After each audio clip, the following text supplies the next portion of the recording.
வெளிப்படுத்தின விசேஷம் 3ஆம் அதிகாரம் 7வது வசனம் நம்ம எல்லாருக்கும் தெரிந்திருக்கிற வசனம். ஒருவரும் திறக்கக்கூடாதபடிக்கு பூட்டுகிறவரும் ஒருவரும் பூட்டக்கூடாதபடிக்கு திறக்கிறவரும் சொல்லுகிறதாவது அப்படின்னு இருக்கிறது. பொதுவாக நாம் இதை ஒரு வாக்குத்தத்த வசனமாக பயன்படுத்துகிறோம். ஆண்டவர் நமக்கு என்ன செய்கிறார்? ஒருவரும் பூட்டக்கூடாதபடிக்கு திறக்கிறவர். ஜனவரி மாதம் 1ஆம் தேதியிலலாம் இந்த வாக்குத்தத்த வசனம் அநேகரால் பயன்படுத்தப்படுகிறது. அதில் நான் மாற்று கருத்து இல்லை. அந்த வசனத்தை நானும் ஆமோதிக்கிறேன், இல்லைன்னா சொல்லலை. கர்த்தர் நமக்கு திறந்த வாசலை கட்டளையிடுகிறார். எல்லாம் உண்மைதான். இதுவும் நான் உனக்கு திறந்த வாசலை வைத்திருக்கிறேன் அப்படின்லாம் ஆண்டவர் சொல்றார். அதே நேரத்தில் இந்த வசனத்தினுடைய இன்னொரு பகுதி தான் அதில் இருக்குது. அதை தான் நாம் இன்னைக்கு பார்க்க போகிறோம். ஒருவரும் பூட்டக்கூடாதபடிக்கு திறக்கிறவரும். அடுத்து என்ன இருக்கிறது? ஒருவரும் திறக்கக்கூடாதபடிக்கு பூட்டுகிறவரும். இதை நம்ம தியானிக்கிறதே இல்லை, இதை பற்றி நம்ம கவலைப்படுறதும் இல்லை, இதை பற்றி நம்ம பேச போகிறதும் இல்லை. ஏன் அப்படின்னு கேட்டால், நமக்கு இந்த க்ளோஸ்ட் அப்படின்னாலே ஒரு நெகட்டிவ், அல்லது ஒரு அடைக்கப்பட்டதுன்னா நமக்கு என்னவா இருக்குது? ஒரு நெகட்டிவான காரியமாக தான் இருக்கிறது. நமக்கு எல்லாமே திறந்துருக்கணும், அப்படி தானே? ஆனால் வீடு மட்டும் பூட்டி தான் இருக்கணும், இல்லை? எங்கேயாவது வெளியே போகிறீங்கன்னா வீட்டை என்ன பண்ணிடுறீங்க? பூட்டி வச்சுருக்கீங்க. இப்போ பூட்டுறது நல்லதா கெட்டதா? பீரோவில் லாக்கரை பூட்டி வைக்கிறது நல்லதா கெட்டதா? அப்போ பூட்டுறது கெட்டதா நல்லதா? கவனிங்கள்.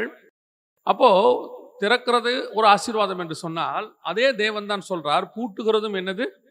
ஒரு ஆசீர்வாதம். ஒருவரும் திறக்கக்கூடாதபடிக்கு பூட்டுகிறவர் சொல்லுகிறதாவது. பொதுவாக நாம் இதை எப்பவுமே இப்படி தான் பார்க்குறோம். என்ன பூட்டுறது அப்படின்னா, தேவன் பூட்டிடுவாரா எல்லாத்தையும்? அப்போ பூட்டிட்டார்னா எப்படி ஆசீர்வாதம்? திறந்து வைக்கிறது எப்படி ஒரு ஆசீர்வாதமோ, அதே மாதிரி சில நேரங்களிலே பூட்டி வைக்கிறதும் ஆசீர்வாதம் தான். அந்த ஆசீர்வாதத்தையும் கர்த்தர் நமக்கு தருகிறவராக இருக்கிறார். நான் இந்த வேதத்தை படித்த வரைக்கும் எனக்கு தெரிஞ்ச ஒரு விஷயம் என்னன்னா, ஆண்டவர் நமக்கு எதை செய்தாலும் அதில் ஒரு ஆசீர்வாதம் இருக்கிறது. அவரால் நமக்கு தீங்கே செய்ய முடியாது. நமக்கு தீங்கு நினைக்காத ஒருத்தர் இருக்கிறார்னா அது நம்முடைய ஆண்டவர் ஒருத்தர் மட்டும்தான். நான் எப்பவும் சொல்வேன், ஆண்டவர் நம்மளை திட்டி சொல்றது கூட ஆசீர்வாதமாக தான் இருக்கும். ஏன்னு சொன்னால், அவர் டிசைன்லேயே அப்படி ஒன்று இல்லை. என்ன இல்லை? அவர் டிசைன்லேயே அப்படி ஒன்று கிடையாது. நமக்குள்ள ஒரு காரியம் இருந்தால்தான் அது வெளியே வரும். இருதயத்தின் நிறைவினால் வாய் பேசும். கர்த்தருக்குள்ள அப்படி ஒரு கான்செப்டே கிடையாது. அப்படி இருக்கிறதுனால அவரால் உங்களுக்கு எனக்கு என்ன செய்ய முடியாது? தீங்கு செய்யவே முடியாது, தீங்கு நினைக்கவே முடியாது. எப்படியாவது நமக்கு நன்மை செய்ய வேண்டும் என்று தான் அவர் நினைப்பார். கடைசி வரைக்கும் அந்த தீங்கு ஒன்று வருதுன்னா, அவர் சொன்ன நன்மையை நம்ம ஃபாலோ பண்ணாததுனால வந்த விளைவு அது. இப்போ ஒரு ஸ்பீட் பிரேக்கர் இருக்கு, அந்த இடத்துல ஒரு போர்டு வச்சிருக்கிறாங்க, ஒரு ஸ்பீட் பிரேக்கர் இருக்குன்னு சொல்றாங்க. நாம் அந்த போர்டை பார்த்து ஸ்லோ பண்ணிட்டோம்னா ஸ்பீட் பிரேக்கர் நமக்கு ஒன்றும் ஆகாது, அழகாக ஏறி இறங்கிடுவோம். அதை கவனிக்காம நம்ம பாட்டு வேகமாக போனால் அந்த ஸ்பீட் பிரேக்கரில் வண்டி என்ன ஆகும்? தூக்கி வேகமாக அடிக்கும். அந்த ஸ்பீட் பிரேக்கர் எதுக்கு போடப்பட்டது? நல்லதுக்காக போடப்பட்டது. அங்கே ஆக்சிடென்ட் ஆகக்கூடாது அப்படின்னு தான் போட்டாங்க. ஆனால் நாம் அதை கவனிக்கல. அந்த ஸ்பீட் பிரேக்கர் இப்போ நமக்கு என்னவா மாறிடுச்சு? யாரா இங்கே ஸ்பீட் பிரேக்கரை போட்டு வச்சது அப்படிதான் நம்ம கேட்போம். யாரா போட்டு வச்சுச்சு? இப்படி போட்டு வச்சு கீழே ஆக்சிடென்ட் ஆகிற மாதிரி பண்ணிட்டாங்களே. இல்லை, அது ஆக்சிடென்ட் ஆகக்கூடாதுன்னு தான் வச்சாங்க. அந்த காஷனை கேட்காதனால அது நமக்கு தீமையாக மாறிடுச்சு. அதே தான் கர்த்தர் எப்பவுமே நமக்கு நன்மையான காரியங்கள் தான் செய்வார். அந்த நன்மையான காரியங்களை நாம் கவனிக்காமல் விட்டுவிட்டால் அது நமக்கு தீமையாக மாறுகிறது. நான் சொல்றது உங்களுக்கு புரியுதா? அதே மாதிரி தான் கர்த்தர் பல நேரங்களிலே நமக்கு வாசல்களை அடைக்கிறார். அவர் அடைக்கிற வாசல் ஏன் அடைக்கிறாருங்கிறது ரொம்ப முக்கியம். அடைச்சி வச்சுட்டாரு. பல நேரத்தில் நீங்க சொல்றீங்கல்ல, என்னன்னே தெரிலங்க, எனக்கு இது நடக்கவே மாட்டேங்குது, என்னன்னே தெரில, கர்த்தர் எல்லாத்தையும் அடைச்சி வச்சிருக்கிறாரு, எந்த பக்கம் போனாலும் க்ளோஸ்டா இருக்குது, என் வாழ்க்கையில ஒரு ஆசீர்வாதமே இல்லை, என்ன பண்றதே தெரில அப்படின்னீங்கன்னா, அந்த அடைத்து வைத்ததுக்கு பின்னால் தேவனுடைய திட்டம் ஒன்று இருக்கும். அல்லது சில காரியங்களை கர்த்தர் எதிர்பார்ப்பார். அதனாலதான் கர்த்தர் அடைப்பார், இல்லைன்னா அடைக்க மாட்டார். வாசிங்க ஆதியாகமத்தின் புஸ்தகம் 7ஆம் அதிகாரம் 16வது வசனத்தை வாசிங்க. அது 7:16 வாசிங்க. தேவன் அவனுக்கு கட்டளையிட்டபடியே ஆணும் பெண்ணுமாக சகலவித மாம்ச ஜந்துக்களும் உள்ளே பிரவேசித்தன. அப்பொழுது கர்த்தர் அவனை உள்ளே விட்டு கதவை அடைத்தார். அப்பொழுது கர்த்தர் அவனை உள்ளே விட்டு கதவை அடைத்தார். இது வேதத்துல நோவாவுக்கு கர்த்தர் செய்தது. உள்ளே விட்டு கதவை அடைத்தார் அப்படின்னு இருக்கு. இந்த கதவு ஏன் அடைக்கப்படுகிறது? ஆண்டவர் ஒரு 100 வருஷமாக ஒரு மெகா ப்ராஜெக்ட், 100 வருஷத்து ப்ராஜெக்ட் அது. நோவாவுக்கு 500ஆம் வயதாகும் வருஷம் இந்த காரியம் நடக்குது. அதாவது ஒரு பேழையை உண்டு பண்ண சொல்றார் கர்த்தர். 600ஆம் வயதாகும் வருஷம் தான் ஜலப்பிரளயம் பூமிக்கு மேல் வருது. ஏறக்குறைய ஒரு 100 வருஷத்து ப்ராஜெக்ட். ஒரு சிலர் 120ன்னு கூட சொல்றாங்க. ஏதோ ஒன்று தொலைவா ஒரு குறைஞ்சபட்சம் 100. அப்படிதான் ஆண்டவர் அந்த ப்ராஜெக்ட் வச்சிருக்கிறார். அவ்வளோ பெரிய ப்ராஜெக்டை செஞ்சுட்டு அவ்வளோ பொறுப்பு நோவா கிட்ட கொடுக்கப்பட்டிருக்கிறது. அதோடைய அகலம், நீளம், உயரம், எப்படி செய்யணும், யாரை சேர்த்துக்கணும், என்ன பண்ணணும், எல்லாம் செஞ்சாச்சு. சொல்லிட்டு உள்ள விட்டுட்டு நோவா பார்த்து, நோவா இந்த உள்ள போ, உள்ள போய் தாப்பால் போட்டுக்கோன்னு கர்த்தர் சொல்லலை. பொதுவாக நாம என்ன செய்வோம்னு கேட்டிங்கன்னா, போகும்போது பிள்ளைங்கிட்ட வீட்டில் தனியாக தான் என்ன செய்வோம், போகும்போது பத்திரமா உள்ள என்ன பண்ணு, தாப்பால் போட்டுக்கோ அப்படின்னு சொல்லுவோம். ஆனால் வசனம் சொல்லுது, நோவாவை உள்ளே விட்டு கர்த்தர் கதவை அடைத்தார் அப்படின்னு இருக்கு. இவர் க்ளோஸ் பண்ணிட்டார், வெளியே உள்ள க்ளோஸ் பண்ணல. அப்படின்னா என்ன அர்த்தம்? கர்த்தர் ஒரு மனுஷனை உள்ளே விட்டு கதவை அடைக்கிறதுக்கு பின்னாடி அவருக்கு ஏதோ ஒரு திட்டம் இருக்கு. கிட்டத்தட்ட கதவை அடைச்சுவிட்டு அவர் எத்தனை வருஷம், எவ்வளவு நாள் கழிச்சு அதை நினைச்சாரு அப்படின்னு வசனம் சொல்லுது. நீங்க 7ஆம் அதிகாரம் 11ஆம் வசனம் வாசிங்க பார்ப்போம். நோவாவுக்கு 600 வயதாகும் வருஷம் 600ஆம் வயதாகும் வருஷம் 2ஆம் மாதம் 2ஆம் மாசம் 17ஆம் தேதியாகிய அந்நாளிலே மகா ஆழத்தின் ஊற்று கண்கள் எல்லாம் பிளந்தன, வானத்தின் மதகுகளும் திறவுண்டன. இப்பதான் உள்ள போய் கதவை அடைக்கிறது. இப்பதான் அந்த நீங்க வாசிச்ச 7ஆம் அதிகாரம் 16வது வசனத்துல கர்த்தர் அந்நாளிலே அவனை உள்ள விட்டு கதவை அடைத்தார் அப்படின்னு இருக்கிறது. அதே நேரத்துல கர்த்தர் எப்ப திறக்கிறாரா? 8ஆம் அதிகாரம் 14வது வசனத்துல இருந்து வாசிங்க. 2ஆம் மாதம் 27ஆம் தேதியிலே 2ஆம் மாதம் 27ஆம் தேதியிலே ஒரு வருஷம், கிட்டத்தட்ட ஒரு வருஷம், ஒரு மாசம் 10 நாள். 600ஆம் வயதாகும் வருஷம் 1ஆம் மாசம் 2ஆம் மாசம் 17ஆம் தேதி. 2ஆம் வருஷம் 601வது வருஷம் 2வது மாசம் 17ஆம் தேதி 27ஆம் தேதி. கிட்டத்தட்ட ஒரு வருஷம் 10 நாள். வாசிங்க, தொடர்ந்து வாசிங்க. பூமி காய்ந்திருந்தது.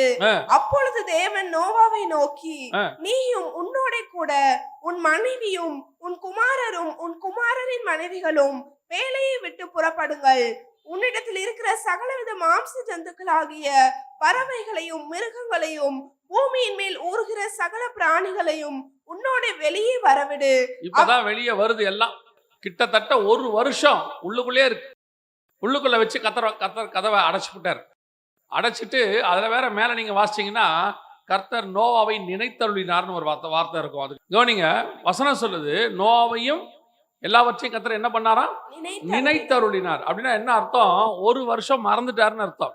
உள்ள விட்டு ஒரு வருஷம் என்ன பண்ணிட்டாரு? மறந்துட்டாரு, கதவை அடைச்சுட்டார்.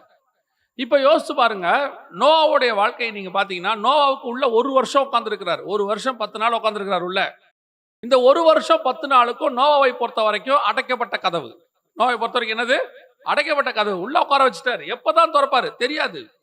எப்ப திறப்போம் அதெல்லாம் தெரியாது. சரி, கர்த்தாவே சவுண்டு கேட்காது. நினைத்தருளினார்னா மறந்துட்டாருன்னு அர்த்தம். அவர் ஐசைட்லே இல்லைன்னு அர்த்தம். சில நேரங்களிலே கர்த்தர் அப்படிப்பட்டதான இடத்துல உட்கார வைத்து அடைக்கிறார். கதவை அடைச்சு போடுறாரு. உள்ள எல்லாம் இருக்குது, அதுல மாற்றுக்கத்தே இல்லை. உள்ள என்ன இருக்கு? எல்லாம் இருக்கு. சாப்பாடு இருக்கு, ஒரு வருஷத்துக்கு தேவையான சாப்பாடு இருக்கு. மனைவி பிள்ளைகள் இருக்கிறாங்க. இதோட ஒரு வருஷம் உள்ள இருக்கணும். அதோட கூட இன்னொரு பெரிய பிரச்சனை என்னன்னு கேட்டீங்கன்னா, சில நேரங்களில் கர்த்தர் கொண்டு போய் என்ன பண்றாரு, இப்படி அடைச்சு வச்சுவிட்டு எல்லாம் இருக்கும். எதுவுமே இல்லைன்னு சொல்ல முடியாது, எல்லாம் இருக்கும். எல்லா விதமான பிளஸிங் ஆசீர்வாதமும் இருக்கும். ஆனால் ஒரு விதமான அடைக்கப்பட்ட நிலைமை. நம்மளால ஃப்ரீயா எதுவும் பண்ண முடியலையே. எல்லாம் இப்போ சில நேரத்துல எல்லாம் ஊழியத்தின் பாதைக்கு வரும்பொழுது பாத்தீங்கன்னா, கர்த்தருடைய அழைப்பு இருக்கும். ஆண்டவர் சொல்லியிருப்பாரு, ஆனா குறிப்பிட்ட காலம் கர்த்தர் அமைதியா இருக்க சொல்லுவார். போய் அந்த இடத்துல தங்கி இருப்பாரு. எதுக்கு தங்கி இருக்கணும்? அங்க வச்சு கர்த்தர் ஏதோ ஒரு கருத்தை செய்ய போறாரு. ஆனால் நமக்கு எப்படி தோணும்னா, வெளியே விட்டா அடிச்சு கலகிடுவோம். இப்ப மட்டும் டோர் ஓபன் பண்ணாருன்னா அடிச்சு பின்னிடுவோம். இப்படிதான் நம்ம நினைச்சிட்டே இருப்போம். ஆண்டவர் சொல்றார், இல்ல உட்காந்துரு. இப்ப அங்க உட்காந்துருக்கல, பொதுவா நம்ம கேட்டா என்ன சொல்லுவோம்? அங்க உட்காந்துருக்கல என்ன பிரச்சனை உனக்கு? இப்போ அதான் சாப்பாடு இருக்குதே, அப்போ மனைவி பிள்ளைகள் இருக்கிறாங்களே, எல்லாம் கரெக்டா தானே போயிட்டு இருக்கு, சுமூகமா தானே இருக்கு. இப்ப உள்ள உட்காரத்துக்கு என்ன இருக்கு? ஆனா நம்ம என்ன சொல்லுவோம்? எல்லாம் இருக்குங்க, ஆனா அடைக்கப்பட்ட மாதிரி இருக்கு. என்னெல்லாம் ஒரு ஃப்ரீயா இருக்க முடியல. ஒரு பேழைக்குள்ள ஒரு வருஷம் ஒரு மனுஷன் எப்படி உட்கார்ந்து இருக்கிறது யோசிச்சு பாருங்க. இப்படித்தான் நம்ம கேட்கிறோம். ஆனால் இதுக்கு பின்னால் கர்த்தர் உனக்காக ஏதோ ஒன்றை செய்து கொண்டிருக்கிறார். ஏதோ ஒன்று செய்யறார். இப்ப கதவை திறந்துகிட்டு வந்தா உனக்கு சந்தோஷம் தான், கதவை திறந்துட்டு வர்றதில்ல. ஆனால் வெளியே தண்ணி இன்னும் வத்தல, வெளியே இன்னும் பிரச்சனை சால்வ் ஆகல. மழை நின்றுச்சு 40 நாள்ல இரவு பகலும், ஆனால் இன்னும் கிளீன் பண்ணி முடிக்கல. உனக்கான காரியம் உருவாகவில்லை. வயிற்றுல பிள்ளை இருக்கு, ஆசைதான். போய் ஸ்கேன்ல பார்க்கும் போதெல்லாம் சொல்லுவாங்க, வயிற்றுல பாருங்க பிள்ளை பாருங்க, இப்படி இருக்கு, கால் இப்படி இருக்கு, தலை இப்படி இருக்கு, அப்படியே முதுகு தண்டு இது எல்லாம் காட்டுவாங்க. மனசுல ஆசை இருக்கும், எப்ப பிள்ளை பிறக்கும்னு. கர்த்தருக்கு தெரியும், அது உருவாகி முடிச்சா உன் கையில வந்தா தான் சரியாகும். நீ ஆசைப்படுறன்னு உடனே கொடுத்துட முடியாது. சில நேரங்களில் கர்த்தர் உன்னை அடைச்சு வச்சிருக்கிறதுக்கு காரணம் என்ன தெரியுமா? வெளியே ஒரு மிகப்பெரிய அழிவு இருக்கிறது. வெளியே ஜலம் பொங்கி பிரவாகித்துக் கொண்டிருக்கிறது. வெளியே எல்லாம் செத்து போய் மிதக்குது. உலகத்துல உள்ள மனுஷ மிருக ஜீவன்கள் எல்லாம் செத்து மிதந்துகிட்டு இருக்கு தண்ணியில. உனக்கு உள்ள ஒண்ணும் தெரியல. இப்ப பார்த்தா உனக்கு அடைக்கப்பட்ட மாதிரி தெரியுது. ஆனா வெளியே இருக்கிற சூழ்நிலையை விட உள்ள இருக்கிற சூழ்நிலை தான் உனக்கு பாதுகாப்பு. சில நேரங்களில் கர்த்தர் உன்னை உள்ள வச்சு அடக்கி வச்சிருப்பதுக்கு உன்னை பாதுகாக்காம கர்த்தர் வச்சிருக்கிறார். பல நேரங்களில் கர்த்தர் அடைக்கப்பட்ட கதவுக்குள் உன்னை உட்கார வைத்திருப்பதுக்கு பின்னால் உனக்கு ஒரு பாதுகாப்பு இருக்கிறது, நமக்கு ஒரு ஆசீர்வாதம் இருக்கிறது. அதுக்கு தான் கர்த்தர் உட்கார வச்சிருக்கிறார் அந்த இடத்துல. நம்மை பொறுத்த வரைக்கும் அது அடைக்கப்பட்ட கதவு, அந்த இடத்துல உட்கார வச்சுட்டாரு. ஆனா ஆண்டவரை பொறுத்த வரைக்கும் உனக்கு எல்லாம் செட் பண்ணி தான் உன்னை உட்கார வச்சிருக்கிறேன். உள்ளுக்குள்ள சாப்பாடு கொடுத்துருக்கிறேன், மாசம் மாசம் வீட்டு வாடகை கொடுக்குறேன், எல்லாம் கொடுக்குறேன். ஏன் ஆண்டவர் எனக்கு இன்னும் ஊழியம் வரல? ஏன் என்ன கொண்டு போய் நடத்தல? 11 மாசம் ஆண்டவர் நான் அப்படி உட்கார வச்சாரு. 2004 ஜனவரி மாசத்துல வந்த ஊழியத்துக்கு டிசம்பர் மாசம் வரைக்கும் 11 மாசம் ஊழியமே கிடையாது. ஆனா குறையும் கிடையாது. எங்க இருந்தோ சாப்பாடு எப்படியாவது வந்துடும். யாரோ ஒருத்தர் ஒரு ஆஃபரிங் கொடுப்பாங்க, இல்ல எங்கேயோ ஒரு இடத்துல ஒரு பிரேயர் வரும், போய் உட்காந்து ஜெபம் பண்ணிக்கிட்டு இருப்போம். ஆனா ஒண்ணு மென்டலி டிப்ரெஷன்.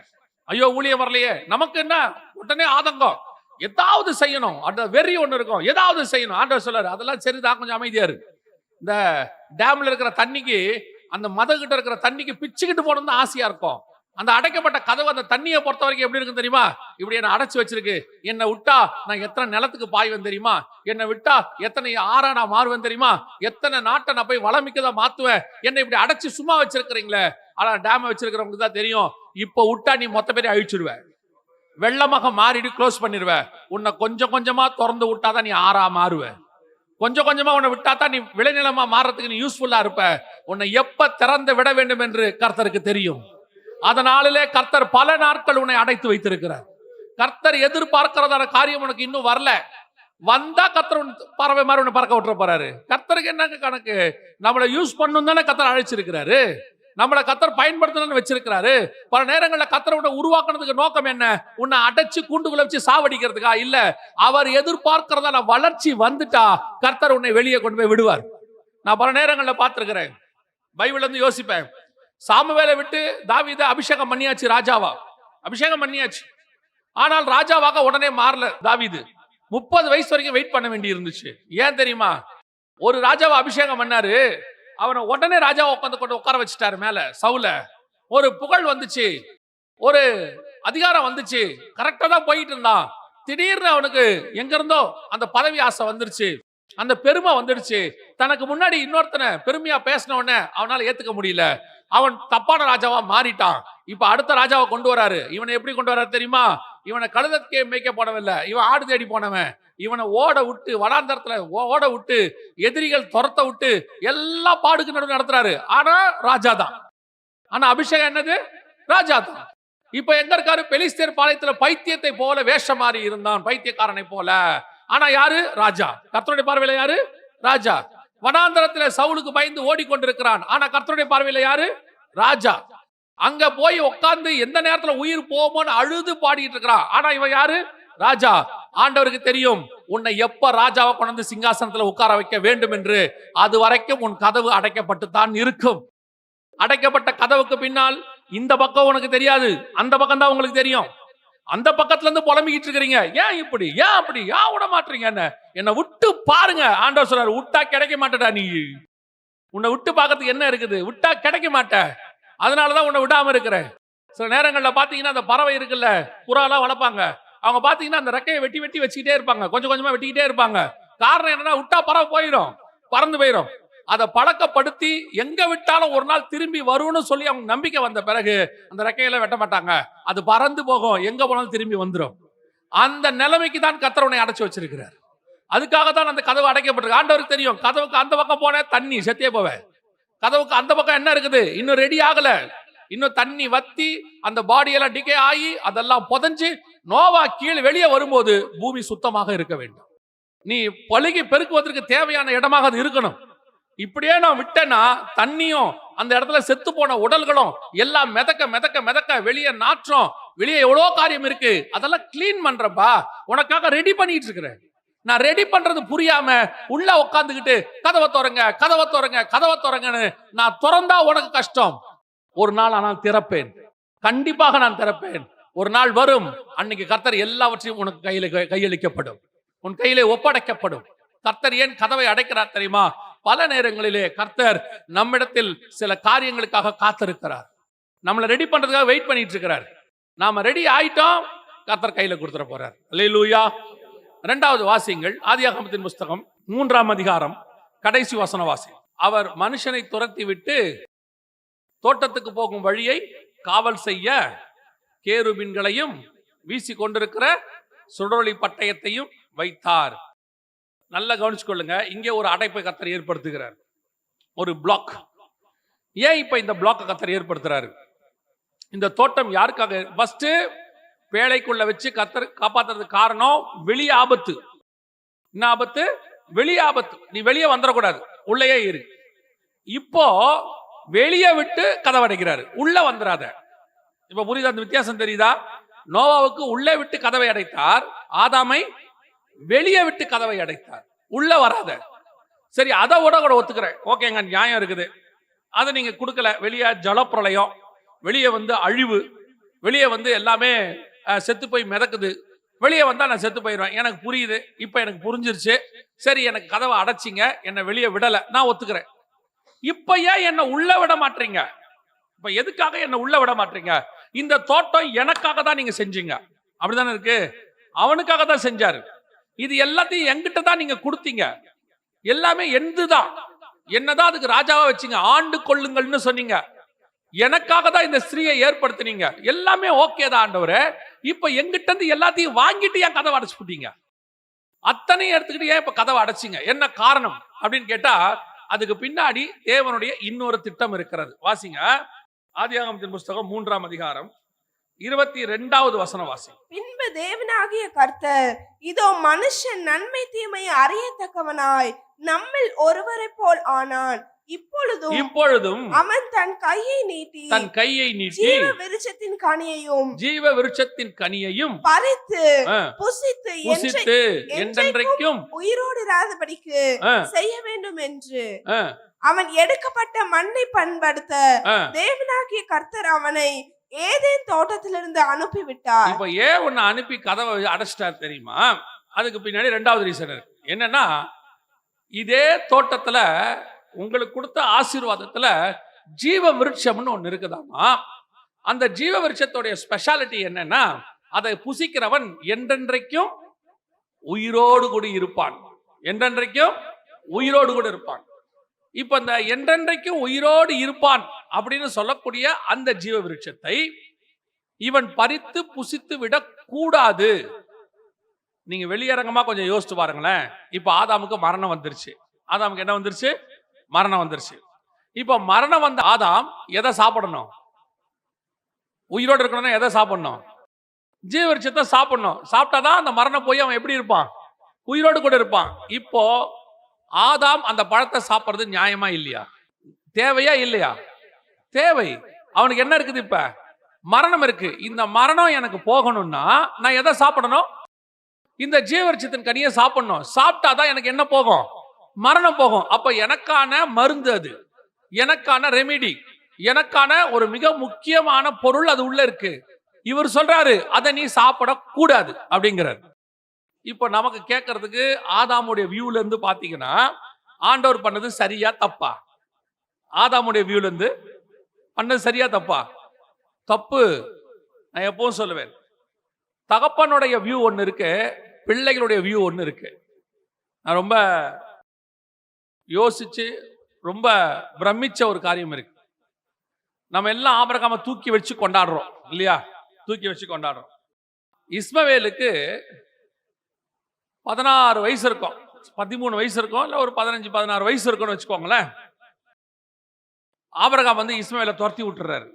அவங்க அம்மாவுக்கு ஆகாரையும் இஸ்மவேல் என்ன பண்ணிடுறாரு? துரத்தி விட்டுறாரு. துரத்தி விட்டுட்டு ஒரு துருத்தி தண்ணியும் ஒரு அப்பத்தையும் கொடுத்துட்டு, நீங்க 2 பேரும் போங்க அப்படின்ட்டார். இப்போ இஸ்மவேலுடைய பார்வையை நீங்க பார்க்கணும்.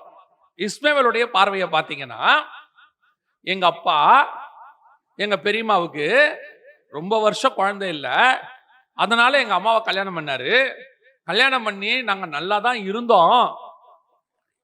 கரெக்டா இவனுக்கு ஒரு 14 வயசு ஆகும் போது தான் யார் பிறக்கிறது?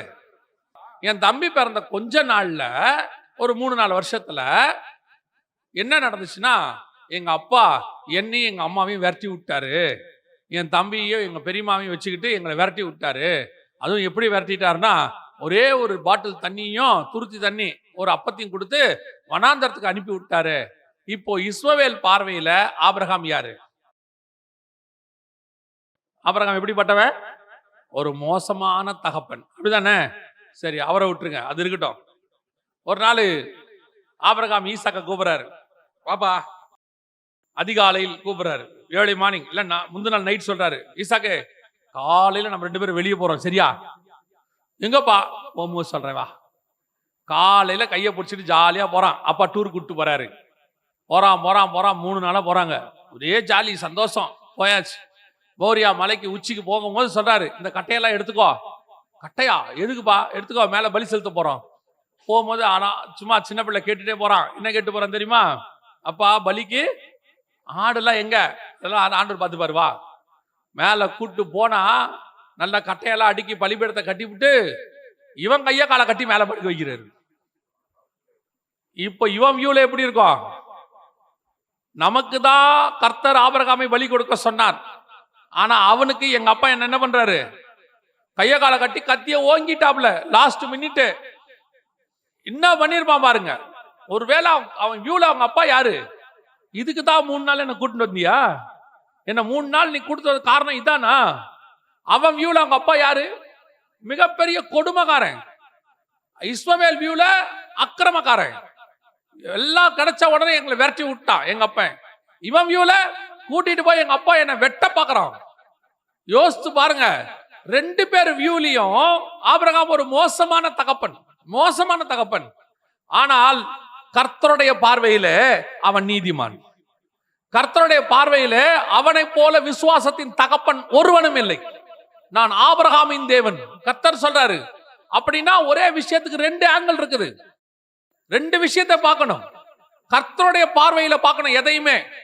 ஏன் பார்வையில கர்த்தர் செய்யறது பல நேரங்களிலே அவர் எனக்கு தகப்பன், பல நேரத்தில் கர்த்தர் எனக்கு செய்யறது எனக்கு தீமையாய் தோணுகிறது. ஏன் இப்படி பண்றாரு? ஏன் இந்த மாதிரி சொல்ற? அதான் ஆரம்பத்திலே சொன்னேன், என் தகப்பனிடத்துல தீமை என்பது கிடையவே கிடையாது. என் தகப்பன் எனக்கு செய்யற எந்த ஒரு காரியத்திலும் எனக்குத்தான் நன்மை இருக்குமே ஒழிய ஒரு நாளும் எனக்கு அதில் தீமை இருக்கவே வாய்ப்பே கிடையாது. ஏன் இப்படி செஞ்சாரு? இப்ப சொல்றாரு, ஆதாமை பொறுத்த வரைக்கும் நல்ல கதை விட்டு அடைச்சு விட்டாரு தெரியுமா? போக விடாம நல்ல ஒரு தூதனை நிக்க வச்சு விட்டாப்ல. அவன் ஜெய்ஜாண்டிக்கா இருக்கான்.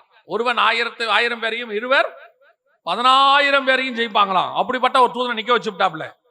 இவன் 6 அடி தான் இருக்கான். அவன் இருக்கான் 16,000 பேர் அடிக்கிற அளவுக்கு. அப்படியே தாண்டி உள்ள போனாலும் பயங்கரமான கத்தி ஒண்ணு வச்சு விட்டாப்ல. சுத்திக்கிட்டே கிடக்க 4 பக்கமும். இதெல்லாம் தாண்டி அந்த பழத்தை சாப்பிட எப்படி சாப்பிடுறது? இல்லைன்னா செத்து போறேன். இந்த மாதிரி சூழ்நிலை இருக்கும் போது ஆதாமுடைய மைண்ட் எப்படி இருக்கும் தெரியுமா? இவ்வளோ தூரம் பாசமா பண்ணிவிட்டு, ஆனா அந்த ஜீவர்ச்சித்த அதுதான் மெயின் இருக்கிறதுலயே, நான் சாக போறேன், நான் சாகாம இருக்கிற பழம் அது உள்ள இருக்கு, மரம் அங்க இருக்கு, எனக்கு எல்லாத்தையும் அடைச்சு வச்சிருக்கிறாரு. இப்படி அதை நான் போய் எடுக்கவே முடியாதபடி பண்ணிவிட்டாரு. நம்ம பார்வையில ஏன் ஆண்டவர் இப்படி செய்யறாரு? யோசிச்சு பாருங்க. ஆதாமுக்கு அதை கொடுக்க வேண்டாம் என்று கர்த்தர் முடிவு பண்ணி இருந்தால் அந்த மரத்தை வேரோட வெட்டி போட்டிருக்கலாம், மொத்தத்தையும் க்ளோஸ் பண்ணி போட்டிருக்கலாம். இல்லையா, ஆதாம் சாப்பிட கூடாதுன்னா ஆதாம க்ளோஸ் பண்ணிருக்கலாம். அவர் உண்டாக்கினவர், அவருக்கு அழிக்கவும் வல்லமை இருக்கிறது. ஆனா ஆதாமையும் வச்சு விட்டாரு, ஜீவவருட்சத்தையும் வச்சுட்டாரு. 2 தரத்துல வச்சுட்டு நடுவுல காவலை வச்சுட்டாரு. இப்ப இதுக்கு பேர் என்ன தெரியுமா? அடைக்கப்பட்ட வாசல். என்ன வாசல்? அடைக்கப்பட்ட வாசல். அதுவான அடைச்சு கிடக்கு. இப்ப பார்த்தா ஆதாம் அங்க இருந்து பாக்குறாரு, மரம் தெரியுது தூரத்துல, போக முடியாது. சில நேரத்துல ஆசீர்வாதம் தெரியும். பிஸ்காவின் கொடுமுடியில ஏறினா மோசேக்கு என்ன தெரியும்? கானான் தேசம் தெரியும், போக முடியாது. யோர்தானை கிராஸ் பண்ண மாட்டேன். ஆண்டவரே பார்க்க வச்சிங்களே, கொடுத்தா என்ன? உன் கண்களால் காண்பாய், சுதந்திரிக்க மாட்டாய். அவ்வளவுதான். பல நேரத்தில் ஆண்டவர் வச்சிருக்கிற ஆசீர்வாதம் தூரத்துல தெரியுது, கண்ணு பாக்குது, வந்துரும் தெரியுது, ஆனா வராது. கர்த்தர் நிக்க வச்சிருவார், அப்படியே நிக்க வச்சிருவார், வராது. ஏன் ஆண்டவரே இந்த நடுவுல ஒரு டிஸ்டர்பன்ஸ்? ஏன் நடுவுல ஒரு அடைப்பு? ஏன் என்ன சாப்பிட விடாம பண்ணிருக்கிறீங்க அப்படின்னா, கர்த்தர் சொல்றாரு, இந்த பழத்தை நீ சாப்பிடக்கூடாதுன்னு நான் சொல்லல, இப்ப நீ சாப்பிடக்கூடாது. அந்த பழம் இப்ப உனக்கு தேவைப்படாது. ஏன் ஆண்டவரே? இப்ப சாப்பிட்டா என்ன? இப்ப நீ நன்மை தீமை அறியத்தக்கவராய் நம்மில் ஒருவனை போல ஆனான். இப்ப உனக்குள்ள என்ன இருக்குது? தீமை இருக்குது. தீமையே இல்லாத போது நீ இருந்த. உன்னை நான் அப்படிதான் படைச்சேன். ஆனா அப்ப இந்த பழத்தை நீ சாப்பிட்டிருந்தீங்கன்னா பிரச்சனை இல்லை. இப்போ உனக்குள்ள தீமையும் இருக்கு. இந்த தீமையோட நல்லா கவனி. இப்ப நமக்குள்ள ஒரு தீமை இருக்குது. நாம ரட்சிக்கப்படணும்னு சொல்றோம். எதுக்குள்ள ரட்சிக்கப்படணும்? ஒரு மனுஷன் தன் வாழ்நாள்ல எதுக்குள்ள ரட்சிக்கப்படணும்? சாகறதுக்குள்ள ரட்சிக்கப்படணும். அதானே உண்மை. செத்த பிறகு அதனால பிரயோஜனம் இல்லை. நீங்க ஒருவேளை சுவிசேஷம் ஒருத்தருக்கு சொல்லி அவர் கேட்காம செத்துட்டாரு. இப்ப நீங்க என்ன சொல்லுவீங்க தெரியுமா? எவ்வளவோ சொன்னாங்க அந்த ஆளுக்கு சுவிசேஷம், கடைசி வரைக்கும் ஏத்துக்காம என்ன ஆயிட்டான்? செத்தே போயிட்டான். ஏன் செத்துட்டா என்ன? அதுக்கப்புறம் மனம் திரும்புவதற்கு வாய்ப்பு இல்லை. அப்ப அந்த மரணம் தான் ரட்சிப்புக்கான கடைசி இடம். மரணம் தான். அப்போ கர்த்தர் எதுக்கு மரணத்தை வச்சிருக்கிறாருன்னா, நீ அதுக்குள்ள ரட்சிக்கப்படணுங்கிறதான ஒரு கான்செப்டுக்காக. அதோட நீ சாவே இல்லைன்னு வச்சுக்கோங்க. இப்ப யோசிச்சு பாருங்க, உங்களுக்கு மரணமே இல்லை, நீங்க நன்மை தீமை அறியத்த கூட இருக்கீங்க, உங்களுக்குள்ள பாவமும் இருக்கு, நீங்க பாவம் செஞ்சுக்கிட்டே இருக்கீங்க. ஒருத்தர் சுவிசேஷம் சொல்றாரு. இப்ப நீங்க என்ன சொல்லுவீங்க? பாத்துக்கலாம் இல்லைங்க. நீங்க சாவறதுக்குள்ளன்னு ஒரு விஷயம் சொன்னா தானே ரட்சிக்கவே முடியும். உங்களுக்கு சாவே இல்லைன்னா நான் எதுக்கு ரட்சிக்கப்படணும்? இந்த பூமியில சந்தோஷமா இருக்க போறேன். 1000 வருஷம், 2000 வருஷம், 3000 வருஷம் இருக்க போறேன். எனக்கு எதுக்கு ரட்சிப்பு? அப்ப ரட்சிக்கப்படுவதற்கு கர்த்தர் வச்ச ஒரு டெட்லைன் தான் என்னது? மரணம், டெத். இதுக்குள்ள ரட்சிக்கப்படணும். இப்ப ஆதாமுக்கு அந்த பழத்தை அவர் கொடுக்கலனா, இப்ப நான் கொடுப்பேன் ஆதாம், நீ சாப்பிட்டுருவ. சாப்பிட்டா நீ என்றைக்கு என்னவா இருப்ப? உயிரோட இருப்ப. உனக்கு மனம் திரும்பதுக்கு வாய்ப்பே இருக்காது. மனம் திரும்ப என்ன இருக்காது? வாய்ப்பே இருக்காது. அந்த மரணம்னு ஒண்ணு இருந்தாதான் அதுக்குள்ள நீ மரணம் திரும்புவ, அதுக்குள்ள நீ ஞானஸ்தானம் எடுப்ப, அதுக்குள்ள நீ சுவிசேஷம் சொல்லுவ. இப்பவும் பாருங்க, சாகரத்துக்குள்ள நான் சுவிசேஷம் சொல்லிடணும், சாகரத்துக்குள்ள ஞானஸ்தானம் எடுக்கணும். நம்மளுடைய டெட்லைன் எதுவா இருக்குது? அந்த மரணமாக இருக்குது. இதுக்கு தான் கர்த்தர் அந்த பழத்தை அவன் கையில கொடுக்காம வச்சார். கொடுத்திருந்தானா அவன் ரட்சிக்கவே பட்டிருக்க முடியாது. அவன் எந்த ஒரு காரியத்தையும் மனுஷன் செய்யவே முடியாது. இப்போ உங்களுக்கு எனக்கும் ஒருவேளை ஆதாம் அதை சாப்பிட்டு இருந்தாருன்னா நமக்கும் மரணமே இருந்திருக்காது. மரணமே இல்லாம நாமளும் பாவத்துல நல்லா உழன்று. ஏன்னா ஆதாம் தன் சாயலாய் ஒரு குமாரனை பெற்றான். அப்படின்னா என்ன அர்த்தம்? அவனை மாதிரியே பிள்ளைங்க பெற ஆரம்பிச்சிருச்சு. ஒரு மனுஷன் மூலமாக பாவம் பூமிக்குள் வந்தது. அப்ப அவன் வழியா மரணமும் இல்லாத ஒரு நிலை வந்துரும். ஆட்டோமேட்டிக்கா நம்ம எல்லாமே பூமி முழுக்க பாவிகளா இருப்பாங்க. எவனுமே ரட்சிக்கப்பட மாட்டான். அந்த மனம் திரும்புதலே இருக்காது. அந்த மனம் திரும்புதல் இல்லாவிட்டால் எப்படி பரலோகத்துக்கு போக முடியும்? அப்ப நாம பரலோகத்துக்கு போகணும்னா நமக்கு இந்த மரணம் ஒரு டெட்லைன். அந்த மரணத்துக்குள்ள ரட்சிக்கப்படணும்.